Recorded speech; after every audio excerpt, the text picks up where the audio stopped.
그 웨이도 폐쇄증이 있으면 어떤 문제들이 임상적으로 문제가 되는지, 처음에 그 유소화기, 발달과 성장하는 시기, 그 다음에 또 청소년기, 장년기, 노년기에 따라서 웨이도 폐쇄증이 있는 경우에는 상당히 그때그때마다 여러 가지 문제가 있는데, 자, 그래서 이제 이런 청력 장애가 아이한테 어떤 영향을 줄까?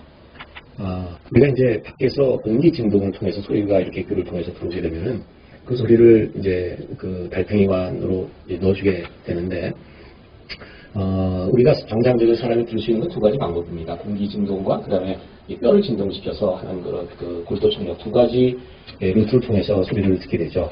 그런데 웨이도 폐쇄증의 경우는 정상적으로 들을 수 있는 기도 청력을 갖지 못하기 때문에 그런 경우에는 이제 이 뼈를 진동시키는 걸 통해서밖에는 이제 안 됩니다. 웨이도 폐쇄증이 있으면은 60에서 70dB 정도의 그 소리를 비로소 들을 수밖에 없는 거기 때문에 정상 아이들에 비해서는 굉장히 그 소리 자극이 떨어지게 되는 것이죠. 아이들의 엄마 뱃속에서 발달하는 걸 보면은 한 4, 5개월 정도가 됐을 때 이미 소리를 듣게 되고요. 그래서 30주가 넘으면 그러면 외부 소리에 대해서 아이가 어떤 반응을, 감정에 대한 그 반응을 한다는 거죠. 그래서 우리가 이제 태교 같은 걸 통해서 아이한테 굉장히 부드럽고 잔잔하고 그냥 아름다운 그런 음악 소리를 들려주는 게 필요하다. 아이의 정서적인 발달 이런 것도 얘기를 하는데, 그런 것처럼 이 청각은 놀라울 정도로 일찍 발달이 됩니다. 이 이유가 뭘까? 어린아이가 태어나면은 뇌가 아주 작은 사이즈의 뇌가 이제 뇌 세포, 신경 세포들이 갖고 있지만 이 뇌가 서로 이렇게 네트워크, 서로 커넥션이 이루어지는 것은 태어난 다음인 거죠. 그래서 이런 서로 연결망이 폭발적으로 발달되는 시기가 보통 생후 12개월, 그 다음에 한 5세까지 이루어지는데, 이때 외부 자극이 얼마나 왕성하게 이루어지느냐에 따라서 그 네트워크가 얼마나 발달이 되는지가 달려있다는 것입니다. 그래서 지금 표에서 보시는 것처럼 태어나서 첫 돌, 그때 이 처음에 청각 이 세포들이, 신경 세포들이 어떤 루트를 통해서 이게 서로 네트워크가 이루어지는지에 대한 것들이 결정이 되는데, 그 시기에 소리 장애는 매우 중요한 역할을 하고요. 그 다음에 이제 그 이후에 1살부터 2살, 3살, 4살, 5살 이렇게 가면서 이것이 이제 어린 아이가 뇌가 발달되는데 매우 중요한 그런 네트워크들이 그때 다 이루어지게 됩니다. 그래서 얼마나 자극을 주고 훈련을 시키냐에 따라서 아이가 뇌가 발달이 되기 때문에 이걸 이 가소성이라고 그러는데, 이 가소성이 정말 폭발적으로 이 발달이 되는 시기가 그 시기인 것이죠.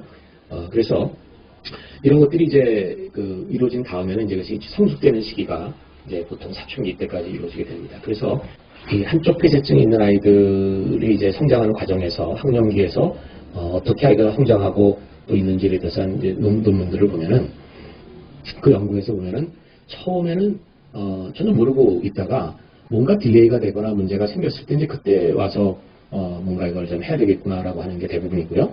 그리고 이제 처음에 이런 어떤 골도보청기라든가 이런 뭔가 보장구를 사용하지 않으면은 중간에 사용하기 굉장히 어렵다는 거고요.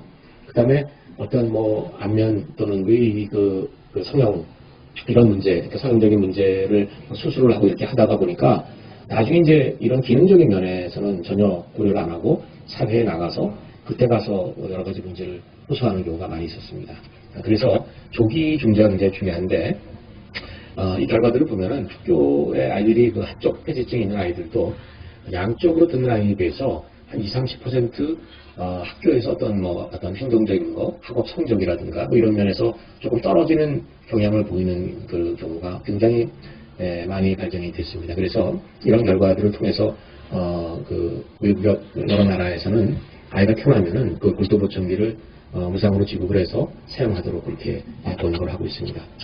저희 병원의 데이터를 제가 이렇게 한번 보면은, 태어날 때부터 웨이도 폐쇄증이 있어가지고 소리를 못 듣는 아이와 그런 경우와, 그 다음에 후천적으로 병이 있어가지고 이 소리를 못 듣는, 둘 다 보면은 뇌의 기관이나 다른 건 다 정상인데, 보통에는 이제 이런 귓구멍이 막히거나 달팽이관으로 소리가 전달이 안 돼서 못 듣는 경우는 소리만 크게 해주면은 알티 소리를 알아들어야 되죠.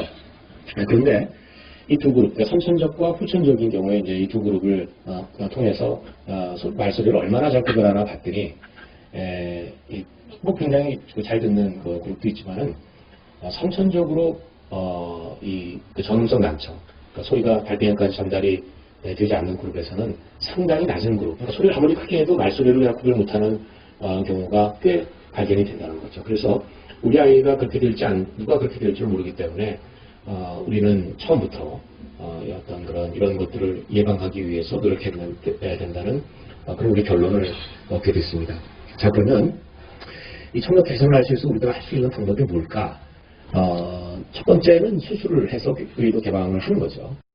의도 개방 수술이라고 하는 거는 지금 보시는 것처럼 뭐 귓구멍이 없는 걸 귀를 만드는 거죠. 귀를 만들어서 다 포장을 하고 또 공학을 만들어서 기능을 할 수 있게 그렇게 만드는 수술을 의도 개방 수술이라고 그러고 이 청력이 이렇게 한 60, 70dB 정도 있던 청력이 개방을 해서 30dB 이내에 좋은 청력을 갖게 되는 경우가 그렇게 할 수 있으면은 청력적인 면에서는 굉장히 좋을 거고요.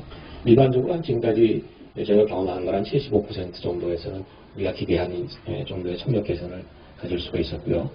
최근에는 결과들이 훨씬 더 좋아지고 있습니다. 아무튼 이렇게 해서 개선을 시킬 수가 있는데 이제 그게 안 되는 경우, 그런 경우에는 이제 이런 꿀도 보청기, 어린아이기 때문에 저건 머리띠 같은 걸 통해서 이렇게 그 진동을 시켜주는, 그렇게 되면 정상으로 소리를 듣게 되고, 그래서 이렇게 보면은 청력이 한 60, 70dB 정도 청력이 보청기를 써서 이렇게 20dB, 30dB까지 올릴 수 있고요. 그다음에 어떤 경우에는 이제 수술을 해서 직접적으로 청력 개선이 안 된다고 하더라도 귓구멍을 만들어서 저런 보청기를 삽입하는 그런 방법도 있습니다. 아이들한테 어떤 문제가, 그러니까 외부 협착증이 있는 아이들, 귓구멍은 좀 있죠. 귓구멍은 있는데 이 귓구멍이 좁아서 생기는 문제는 귀지가 배출이 잘 안 되는 문제가 있고요. 귀 안에 있는 구조를 이게 잘 검사할 수가 없죠. 그래서 아마 아이가 아파서 병원에 소아과나 이비인후과에 갔을 때 귀 안을 관찰할 수가 없는 문제인데, 간혹적으로 극단적인 염증이 생겨서 의도 진주종이라는 게 발생이 돼서 이 귀지가 밖으로 배출이 안 되니까, 귀지라고 하는 거는 이제 이 피부에 각질이 이렇게 뭉쳐서 생기는 건데, 이런 것들이 염증이 생기게 되면 각질이 만들어지는 생산량이 정상의 몇천 배, 몇만 배까지 이렇게 늘어나게 되죠. 그러면 귀 안에 그 구멍 안에 갇혀서 어디 갈 수가 없기 때문에 이것이 굉장히 아주 강한 염증 물질들을 만들어서 심지어는 뇌까지 침범하는 그런 위험한 그런 경우가 있습니다. 그래서 지금 보시는 저런 굉장히 심각한 그런 경우도 우리가 관찰될 수가 있는데요.